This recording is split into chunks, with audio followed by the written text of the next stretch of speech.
네, 프로세스에 대해서 좀 살펴볼게요. 이제 팀 효과성과 관련된 이제 마지막 요인이 이제 프로세스 변수인데요. 그 프로세스 변수들에는 이제 공동 목적에 대한 이제 구성원들의 몰입, 또 구체적인 팀 목표 설정, 그리고 팀 효능감, 그리고 갈등 수준, 사회적 태만 이런 것들이 있습니다.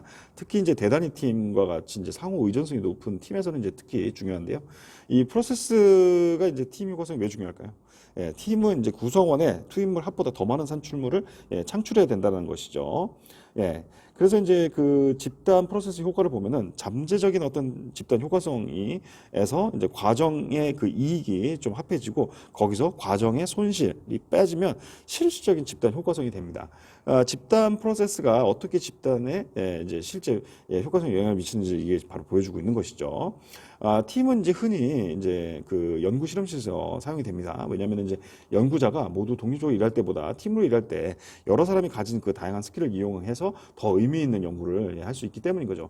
그래서 팀은 좀 긍정적인 시너지를 만들고 팀의 프로세스 이득이 이제 프로세스 손실을 이제 초과합니다. 예, 뭐 이제 첫 번째가 이제 그 공동 계획과 목적인데요. 그 효과적인 팀은 이제 팀 미션을 좀 분석하고 그 미션을 달성하기 위해서 이제 목표를 좀 개발하고요. 그 목표를 달성하기 위한 전략을 수립을 합니다. 이 우수한 성과를 일관적으로 내는 팀은 이제 무엇을 어떻게 해야 되는지를 명확히 알고 있는 것이죠. 뭐 당연하게 들리겠지만 많은 팀이 이러한 좀 기본적인 과정을 좀 무시하는 경우들이 많습니다. 그리고 이제 효과적인 팀은 성찰을 합니다. 이게 이제 이들의 어떤 그 목적을 팀의 어떤 목적을 되돌아보게 하고 또 필요할 때 조정하게 하는 것을 의미를 하는 것이죠. 그래서 팀은 또 좋은 계획을 또 가져야 하지만은 또 상황이 변하면 계획을 변경하는 의지도 가지고 있어야 하고요. 또 할 수 있어야 됩니다. 어떤 연구에서는 이제 그 성찰을 잘하는 팀이 팀 구성원들 간에 상충되는 계획과 목표가 있을 때 적응을 더 잘한다라고 제시하고 있습니다. 이 구체적인 목표도요. 이 성공적인 팀은 보면은 공동 목적을 좀 구체적이고 또 측정할 수도 있고 그러면서 또 현실적인 성과 목표로 이렇게 전환을 합니다.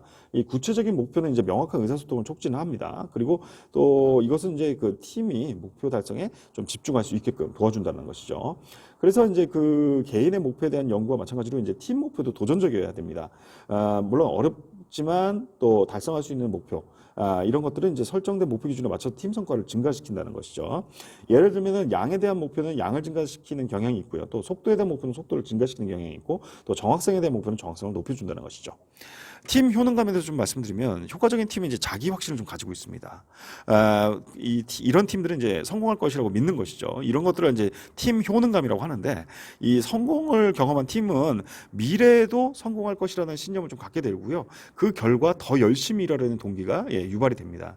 더구나 이제 그 구성원들이 가진 개인적인 역량에 대해서 서로 잘 알고 있는 팀 같은 경우에는 팀 구성원들의 자기 효능감과 또 개인적인 그런 창의성 간의 연관성을 좀 강화시킬 수 있습니다. 왜냐하면은 구성원들이 정통한 그런 의견을 팀 동료로부터 효과적으로 구할 수 있기 때문인 거죠. 팀 효능감을 좀 증가시키기 위해서는 좀 경영자가 뭘 할 수 있을까요? 우리 리더들이 무엇을 할 수 있을까요? 두 가지 방법을 좀 사용할 수 있는데 첫 번째 방법은 팀이 좀 작은 성공을 경험할 수 있도록 도와주는 것이고요. 또 다른 방법은 이 구성원의 어떤 전문적 기술 그리고 대인 간 기술을 좀 개선시킬 수 있는 그런 교육 훈련을 제공하는 것입니다. 그래서 팀 구성원의 능력이 커질수록 팀이 좀 높은 자신감을 갖게 되고요. 또 그 자신을 실현시킬 수 있는 능력을 개발할 가능성이 높아진다는 것이죠. 팀 정체성도 이제 앞서 아홉 번째 시간에서도 좀 말씀드렸었는데 이 사람들의 삶에 있어서 이 사회 정체성이 이제 아주 중요한 역할을 한다라는 것을 말씀드렸었어요. 이제 이 사람들은 이제 그들이 속해 있는 그런 이제 집단과 이제 감정적으로 연결될 때 그들은 이제 그 집단과의 관계에 투자하는 경향이 있습니다. 이것도 이제 팀에서도 마찬가지인데요. 예를 들면 이제 네덜란드 병사에 대한 연구에 따르면은 그 팀의 소속감을 느끼고 팀 구성으로부터 존중을 받는 그런 사람들은 팀을 위해서 더 열심히 일하는 경향이 있다는 것입니다. 병사들로 그 이미 이제 팀에 헌신적으로 하도록 이제 요구받았을지라도 그렇습니다. 그리고 이제 그 개인의 특정한 기술과 이제 능력을 인식하는 것뿐만 아니라 존중감 그리고 소속감을 느낄 수 있는 이제 분위기를 좀 창출을 해서 이제 리더와 구성원은 긍정적인 팀 정체성을 촉진하고 또 팀 성과를 개선할 수 있다는 것이죠. 이 조직 정체성 굉장히 중요합니다.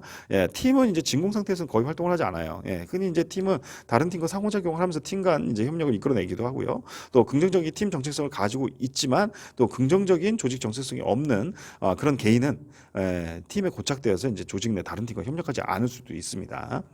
예, 팀 응집성에 대해서 이제 좀 살펴보면요. 실제로 이제 손발이 척척 맞는 그런 팀 구성원들이 그런 경험 해보신 적이 아마 있으실 수도 있고 이제 없으실 수도 있는데, 이제 그 팀 구성원들이 이제 서로 연결되어 있다라는 그런 느낌을 갖는 게 이제 그 손발이 척척 맞는 그런 느낌인 거죠. 이게 이제 팀 그 응집성인데요. 이 구성원들이 서로에게 감정적으로 좀 애착을 느끼고 또 이 애착 때문에 팀을 위해 열심히 일하려는 동기가 바로 유발되는 것을 의미합니다. 이 팀 응집성은 이제 팀 성과를 좀 예측하는 데 이제 유용한 도구인데요. 예를 들면 이제 중국에서 수행된 그런 그 대규모 연구가 있었어요. 여기서 이제 응집성이 높고 또 복잡한 과업을 수행하는 팀에서 보면은 이제 승진이나 보상 또 교육 훈련에 대한 투자가 수익성이 좋은 팀의 어떤 팀 창의성을 이제 창출한다는 것이죠. 반면에 이제 응집성이 좀 낮고 단순한 과업을 수행하는 팀에서는 인센티브가 팀 창의성을 유발하지 않더라라는 이제 연구 결과가 있습니다. 이 팀 응집성은 팀 성과에 영향을 미치는 아주 강력한 요인이에요. 응집성이 낮아지면 성과도 낮아진다라는 것을 예측할 수 있고요. 팀 구성원 간의 어떤 나쁜 관계는 이제 응집성을 감소를 시키고요. 또 이러한 효과를 좀 줄이기 위해서는 팀은 높은 수준의 상호 의존성과 그리고 양질의 대인 간 상호작용을 조성을 해야 됩니다. 정신 모델을 좀 살펴볼게요. 효과적인 팀 같은 경우는 이제 정확한 정신 모델이 있습니다. 팀의 업무 수행 방법에 대한 팀 구성원의 지식과 신념을 공유하는 것이죠. 뭐 팀의 사명과 목표가 팀이 효과적이기 위해서 필요한 것이라고 했을 때 정신 모델은 팀이 작업을 어떻게 수행할 것이라는 것입니다. 그러니까 팀의 미션, 목표 이런 것들이 팀이 효과적이기 위해서 필요한 것이라고 하면은 정신 모델은 이 작업을 이제 어떻게 팀이 수행할 것인가에 대한 이야기입니다. 팀 구성원이 이제 잘못된 정신 모델을 가지고 있으면 팀이 이제 극심한 이제 스트레스를 받게 되고 이런 경우에 이제 팀이 성과가 나빠지는 것이죠. 65개 팀에 대해서 이제 인지 연구를 했던 그런 리뷰 논문을 보면은 그 공유된 정신 모델을 가진 팀이 더 많은 상호작용을 하고 또 동기 유발도 더 많이 되고 또 작업에 대한 또 긍정적인 태도를 더 많이 갖게 되고 객관적으로 평가된 성과에 있어서 더 높게 나타나는 것을 좀 발견했습니다. 그렇지만 이제 팀 구성원들이 어떻게 업무를 좀 수행하는지에 대해서는 다른 생각을 가지고 있다고 하면 그 팀이 이제 무엇을 해야 되는가에 집중하기 보다는 이제 일하는 방법을 가지고 이제 많이 싸우게 된다는 것이죠. 이 병원의 마취팀 같은 경우는 이제 공유된 정신 모델을 가지고 이제 행동하는 팀이라고 할 수 있는데 스위스에서 이제 나왔던 그런 연구 결과를 보면은 그 마취팀은 수술 중에 이제 두 가지 독특한 유형의 메시지를 전달합니다. 뭐 서로 행동을 말하면서 모니터링을 하는 거 이게 이제 비난을 하는 게 아니라 이 이벤트들을 갖다가 음성으로 이제 계속 기록을 하는 것이죠. 이 수술실에서 말하기 뭐 환자의 혈압이 떨어지고 있다 뭐 이런 말과 같이 모든 사람이 경지하는 뭐 이런 것들 이제 이거를 이제 수술실의 말하기라고 하는데요. 이 연구 결과에 따르면 성과가 우수한 팀과 또 성과가 낮은 팀 모두가 동일하게 이러한 방식을 사용해서 소통을 합니다. 근데 이제 성과에서 중요한 것은 뭐냐면은 공유된 정신 모델을 유지하기 위해서 의사소통의 순서가 이제 중요했다는 건데요. 이 성과가 우수한 팀 같은 경우는 모니터링을 대화를 하고 나서 지원과 지시를 하고 수술실 대화를 하고 나서 팀 대화를 한다는 것입니다. 이게 메시지는 이제 되게 단순해요. 근데 이제 팀이 수술하는 동안에 공유된 정신 모델을 유지하고 이러한 일에서 대화를 이제 공유를 한다는 것이죠. 그러니까 정신 모델을 공유하는 게 우선돼야 된다는 것이죠. 그리고 이제 갈등 수준에서 좀 살펴볼게요. 갈등은 이제 팀 성과와 이제 복잡한 좀 관계를 가지고 있고요. 또 항상 그게 나쁜 건 아닙니다. 관계 갈등, 그러니까 뭐 대인 간의 불화라든지 긴장, 그리고 다른 사람에 대한 뭐 원한에 대한 근거한 뭐 갈등, 뭐 이런 것들이 있는데 거의 항상 뭐 엮이는 걸 하느냐 이런 건 아니라는 것이죠. 그렇지만 이제 비일상적으로 활동하는 수행하는 팀에서는 과업 행동에 대해 과업 내용에 대해서 이제 구성 간의 의견 차이, 과업 갈등이라고 하죠. 이런 것은 이제 토론을 좀 자극하고 또 문제와 선택안에 대한 어떤 비판적 평가를 하고 보다 우수한 팀 결정을 내릴 수 있게 합니다. 이 중국에서 수행된 연구 결과에 따르면은 팀 수행 초기 단계에는 이제 중간 정도의 과업 갈등이 팀 창의성에 이제 아주 긍정적으로 영향이 있다라고 관련이 있다라고 하는데 매우 낮은 수준과 매우 높은 과업 갈등 같은 경우에는 팀 성과와 부정적으로 관련이 있다람을 제시한 것이죠. 그러니까 갈등의 그 수준이 적합할 때, 적절할 때 좋다라는 것입니다. 예, 그렇죠. 그리고 이제 사회적 태만에 대해서 좀 살펴보면요. 이 팀 구성원들을 이제 개인의 공헌도를 좀 확인할 수 없을 때는 이제 사회적 태만 행동을 하게 되고 또 집단 노력에 이렇게 프리라이더, 그러니까 편승할 수 있다는 것입니다.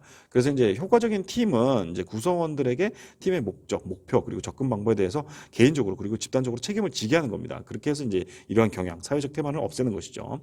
구성원들은 이제 개인적으로 책임져야 할 것 그리고 집단이 공동으로 책임져야 할 것을 좀 명확하게 이해할 필요가 있습니다.